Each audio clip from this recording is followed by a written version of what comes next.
అక్క చెల్లెమ్మలకు అమ్మఒడి, ఆ అక్క చెల్లెమ్మలకు చేయూత, కాపు నేస్తం, ఈబీసీ నేస్తం కొనసాగాలన్నా, సున్నా వడ్డీ అక్క చెల్లెమ్మలకు రావాలన్నా,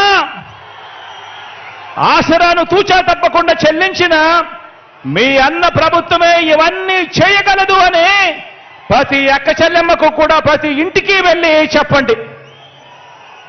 వారే ఆ అక్క చెల్లెమ్మలే మన స్టార్ క్యాంపెయినర్లుగా బయటికి రావాలి అని చెప్పండి.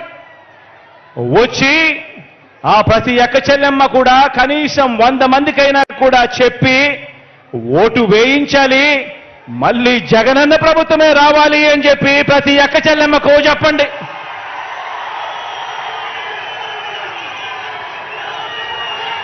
ముప్పై 31 లక్షల ఇళ్ల పట్టాలు ఇచ్చి నా అక్క చెల్లెమ్మలు సంతోషంగా ఉండాలని, ఆ అక్క చెల్లెమ్మలకు 31 లక్షల ఇళ్ల పట్టాలిచ్చి మనం ప్రారంభించిన 22 లక్షల ఇళ్ల నిర్మాణంతో పాటు ప్రతి ఒక్క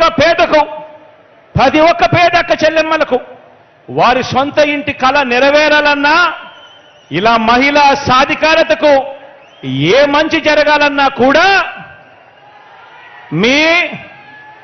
మీ అన్న ప్రభుత్వమే చేయగలదు, మీ అన్న ప్రభుత్వం మాత్రమే చేయగలదు అని ప్రతి ఇంటికి వెళ్ళి చెప్పండి. ఆ 31 లక్ష ఇళ్ల పట్టాలు అందుకున్న అక్క చెల్లెమ్మలను బయటికి రమ్మని చెప్పి అడగండి. స్టార్ క్యాంపెయినర్లుగా మారాలని అడగండి. ఆ ప్రతి అక్క చెల్లెమ్మ కూడా కనీసం 100 మందికి జరిగిన మంచి గురించి చెబుతూ ఆ ప్రతి అక్క చెల్లెమ్మ కూడా మీ బిడ్డ జగనన్న పాలన తేవాలి అని చెప్పి అడుగులు ముందుకు వేయాలి అని చెప్పండి.